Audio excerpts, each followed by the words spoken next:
Republicans in the Pennsylvania legislature and Democratic Governor Tom Wolf appear to be hurtling toward a constitutional battle over whether lawmakers have the power to override Wolf's coronavirus restrictions and get the state back to business as usual. The Pennsylvania House and Senate, both controlled by Republicans, passed a resolution Tuesday purporting to override Wolf's coronavirus disaster declaration and directing the governor to issue an executive order or proclamation ending the state of disaster emergency. The Senate voted on a resolution to end Governor Wolf's statewide shutdown, which has been hurting families and doing irreparable harm to employers, Senate Majority Leader Jake Corman said Tuesday. People need to have the freedom to return to normalcy and decide for themselves the level of engagement with society that they are comfortable doing. It is time to allow people the freedom to decide for themselves, to control their actions and decisions. Fauci, nightmare, coronavirus pandemic is far from over. But Wolf, according to multiple reports, does not believe the resolution, without his approval, ends the disaster declaration or mandates him to take any action ending Pennsylvania's state of emergency. The disaster proclamation has not been terminated by the House or Senate's actions, a spokeswoman for Wolf said, per PennLive. Only the governor can terminate the disaster emergency. Republicans are pinning their argument to one section of the Pennsylvania law, while Wolf cites another. Specifically, the law that governs how the Pennsylvania executive may act during emergencies appears to indicate that the legislature has unilateral authority to end a disaster emergency. The General Assembly by concurrent resolution may terminate a state of disaster emergency at any time, the law Republicans say backs their argument reads. Thereupon, the governor shall issue an executive order or proclamation ending the state of disaster emergency. Corman's press secretary Jen Coker elaborated on Twitter.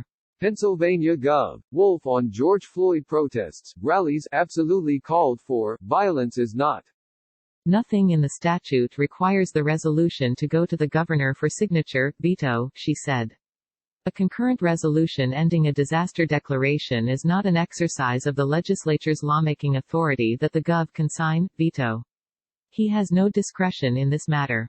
But, according to PennLive, Wolf cites the process for passing resolutions as outlined in the Pennsylvania Constitution to support his stance.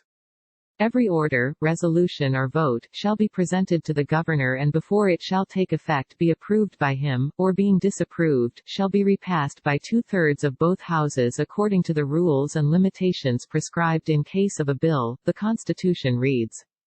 Further confusing matters, Democratic Senator Jay Costa said on the Senate floor Tuesday that the measure would not affect the state's coronavirus restrictions either way. If it passes, and whether you believe the governor has no input on it or the governor does something with or does nothing and let it become law, it doesn't impact the order that was executed by Pennsylvania Health Secretary Rachel Levine under her authority. That is where the closures come in, Costa said. More importantly, the emergency declaration is not a precedent to her being able to make sure that she can do the order. All of this has the effect of making it unclear whether or when, under the law, Pennsylvania businesses may reopen without coronavirus-related precautions. The issue appears primed to head to the courts. House Majority Leader Brian Cutler, a Republican, maintained that the state's coronavirus restrictions are now gone. Click here to get the Fox News app.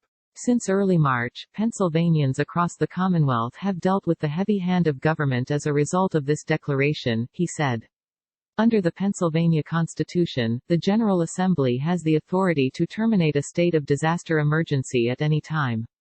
Today's vote reflects the actions of millions of Pennsylvanians who are already back at work, social distancing and making their own choices to protect themselves while also providing for their families and promoting equality for every resident of the Commonwealth.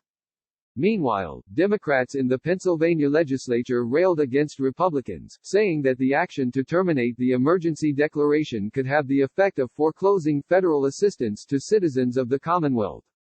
Ending the emergency declaration doesn't end the virus, Democratic Senator Lindsey M. Williams said in a statement.